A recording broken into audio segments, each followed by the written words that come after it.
We have Jamel Thomas here, Providence Hall of Famer, New York State high school champion on arguably one of the best high school teams ever. You played in the NBA, you played overseas, you're an author, first team All Big East, All Region in the 97 tournament. I could go on and on. But thanks for coming on. I appreciate you coming talking to a URI guy. I appreciate it. Thanks, Nate. I appreciate you. Thanks for having me on your show, baby. Definitely. So before I get into some of the stuff I want to talk about, Providence obviously having a hell of a year this year. I mean, I know I saw you, I think it was, I don't know if it was a Xavier game, but I know you've been back. What's it been like just, being an alum, but even just being a fan going to the games this year? It's a totally different feel from like being a fan from a player. Like being a player, you can block everybody out. You don't focus on who's in the crowd, who's in the stands, or how loud it is or whatever, because you focus in between those lines and playing the game. But as a fan, that place was jumping. That place, it felt like when we played Syracuse one year and we beat them. Mm-hmm. And I heard the fans after that we won. They were kind of quiet, but they were just like still loud. Yeah, it was loud. It was an unbelievable atmosphere. No, I joked, I was trying to go to the game just to be part of it. I was trying to exchange my URI tickets, but no one would exchange. I don't know why, but no one was having it. Yeah, not yet. Let the season get past first. Maybe next year, but not this year. We have to totally separate ourselves from URI. And you had mentioned going back, and obviously it seems like you do obviously have a pretty close connection, obviously being a Hall of Famer, to the program. One of the things I just talked to Tommy Garrick, Kenny Green, I was talking to Tyson, hopefully Catino. One of the big things, even kind of the reasons I started doing this is, for me, the lack of appreciation URI gives its alum, especially basketball players. For you, though, with PC, I mean, how does PC respect you just on a yearly basis, commemorating, celebrating? Do you think PC does a good job with that? I think they do a great job. Yeah. Right? They're big on alumni, especially when Eric Cooley got there, right? When Eric Cooley got there and Steve Knapp and, Bob Driscoll, like they just want the alumni there. They welcome them there.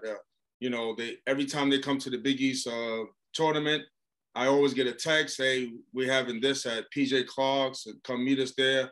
We got a couple tickets for you. Like they just want us to be a part of the culture forever. And that's a blessing to have like a college like that, just want to reach back to the alumni. So you won't be forgotten.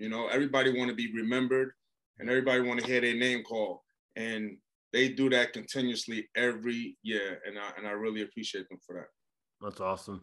And what was it like? I mean, for you going, well, I should say actually first, even deciding early on to go to PC, a lot of people nowadays, they got their hats and it's a whole, hoopla. But for you, you had obviously just finished, your time obviously at Lincoln, which by the way, too, I was reading the state championship. You pulled down like 17 boards. Yeah. Pretty impressive. But just in general, what was it like for you going, like choosing PC, and what other teams were you looking at? Well, to be honest, during that whole process, the recruitment process, I played with my cousin Stephon Marbury, and a lot of teams just wanted to take us on a package deal. Like he was so good, it was like, hey, throw your cousin in, right? Like from like Syracuse to UCLA, it was a lot of teams. Yeah. So whoever was recruiting him, they were recruiting me. Yeah. So, my Jewish parents and my coach, my high school coach, they just wanted me to get out of his shadow. And they said, no, you're not going to go with him. You're going to do your own thing. Mm-hmm. So I went on to a official visit to Rutgers University with Charles Jones. Okay. And I had probably the best night of my life there. It's like 30,000 people there. He took me to a nice little party on campus. Yeah. We went to the practice in the morning. I really wasn't worried about the practice, the campus, the life. That life was really it was fun, I should say. And so I did the same thing with Providence College. I went to a official visit to Providence College. So it was the most boringest visit I ever had in my life. Right, it was nothing to do. Jason Murdoch was my you know, he was the guy that was assisting me. And I mean, like 8, 9 o'clock, everything was closed. I'm a night person. Yeah. Right. So I was like, this place is just boring as hell. Yeah. Right. The practice was, you know, basically the same as Rutgers at the time. You know, I didn't really differentiate too much into it. But so I went back home and told my parents, I was like, yeah, I don't like Providence. It was boring. It was nothing to do or whatever. I think I like Rutgers.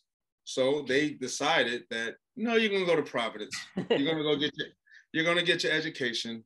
Yeah. Boring is cool, right? You'll be able to focus, right? It's a small town, small city. Trust me, you'll do well there. I didn't give them no fit or anything. I just said, well, if that's what you think is best for me, right, that's where I'm gonna go. And that's it. Everything else was history. Yeah, that's funny. Yeah, I know people. I mean, Providence has, you know, I grew up in Rhode Island. Providence has come a long way. So obviously there's more to do now. But yeah, 10, 15 years ago, 20, there wasn't much there at all. Try 20. 20. 20. Yeah. 25. Yeah. What is, no, 20. Yeah, 99, 95. Yep. So, you know, obviously PC's getting ready for their tournament run. I would say they should invite you, I think, to every game come tourney time. You'd be the good luck charm, obviously, because since you left in that Elite Eight run, you know, the one thing I would say PC's missing is the tournament wins. What was special about that year? Obviously, you guys had such a squad, but just, you know, what clicked on that, you know, in 97 on that run for you guys? To be honest, throughout the whole season, Coach Gillen was, you know, he just didn't let us play free basketball, right? We just had to play for, you know, we had to play for Austin, right? So when we got to the Big East tournament, it was just like, he can't control us anymore. It's either lose or go home. So, you know, we came together, you know, as a group, and we just said, we're just gonna hoop. We're just gonna like, just kill these dudes. Like, we're gonna just get back to what we know how to do, right? And I think that really played a major role, because Coach Gillen was like, everything was a play or run the play for this individual. So we just played free basketball. We were free because we knew it was either lose or go home, right? And everybody did well during the tournament. From Austin, myself, to Jason Murdoch, Shamgard, Derek Brown, you know, Corey Wright. So I think that's what it was. You know, we were trying to figure out things during the season, like, you know, Coach kind of like holding people back. But when that tournament came, we just kind of, you know, did our own thing, and it worked. Yeah. Yeah, I remember watching that run. I mean, it was just you guys were a fun team to watch. The Duke game, I think it was like 3-4 minutes left. You had that no-look pass. Got it. Good read, no-look pass to Derek Brown for the easy basket. It can't get any better in Charlotte.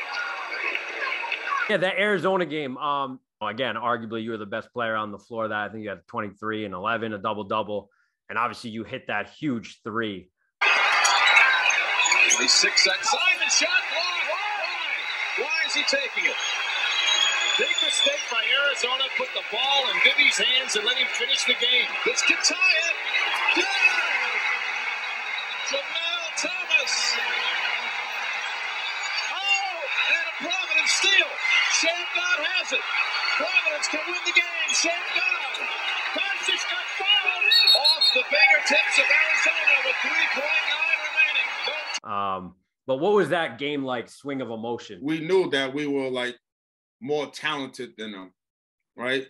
And then when Austin had fouled out that game, we knew we just had to turn it up, at least for him. You know what I'm saying? That was possibly his last game. So, and that's what we wanted to do. We want to turn it up, and that's what we did. And we came this close to like possibly winning a national championship, because Arizona won that year. We beat Arizona. It's a possibility that we win it. Definitely. Oh, it's crazy. So yeah, I mean, that leads me obviously seconds away from a Final Four. It kind of leads me into, that following year. You or I obviously made a run as well to the Elite Eight. As I had mentioned, you were a part of, I would say, Rhode Island, college basketball at its prime. Crozier, Shamgod, you had Mobley, Wheeler, Odom the year after. What was the rivalry like for you? I know there's a lot of Providence people. You might be one of them who say, it's not a rivalry. But whether you think Providence is obviously has been more dominant head to head, it's one of the oldest rivalries in college basketball. But what were those games like for you, especially during that era when you had so much talent? What were those games like? And was there, for a non-Big East game, was there a little bit,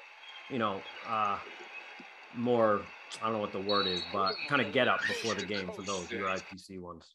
It is definitely a rivalry, and we're all like friends. Like during the summer times, we'll go up to URI and play against them, and then hang out after we finish playing, and they'll do the same thing, come to Providence College and play. Yeah. So we were friends, but we knew on the court, it's the battle of the state. Who's going to claim it? But I mean, during that time, like, I never seen two left-handed guys play so well together, right?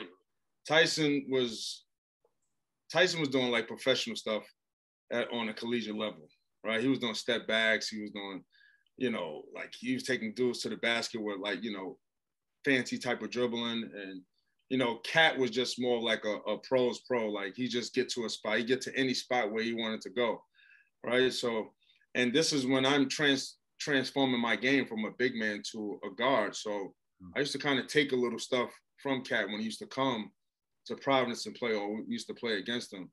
So, but those were fun times. Those were fun times. But I think the most talented player was probably Lamar Odom out of all of them. The most talented. Yeah. Lamar was the most talented out of all of them. Lamar is like, he was like my brother, from New York. We played against them, and we beat them actually in the state championship in New York. But he was always a good dude. We used to play against him in the summer times as well. He was a young guy. I was, teaching him about the state and like what places to go, where to eat and stuff like that. But we're friends. But when we get on that court, it's just a rival, and that's it. It's nothing personal. It's like whoever wins, and after that, we're gonna go to Joe Vaughn's and go hang out. Yeah. Nice. Yeah, I was gonna say you're definitely going out in Providence, though. You're not going out in Kingston. No. Because we never played in Kingston. Oh, that's true. That's true. Yeah. That's why you guys have such a better head-to-head. We never got a home game until the last 10 years. The game is so big. It's almost like the Knicks and Heat back in '95. That's true. You know what I'm saying? So they got to hold the capacity. No. People do say they should. Obviously the Ryan Center is big enough now, but a lot of people still call for just like have the game there, obviously, because it's it holds about 5,000 more.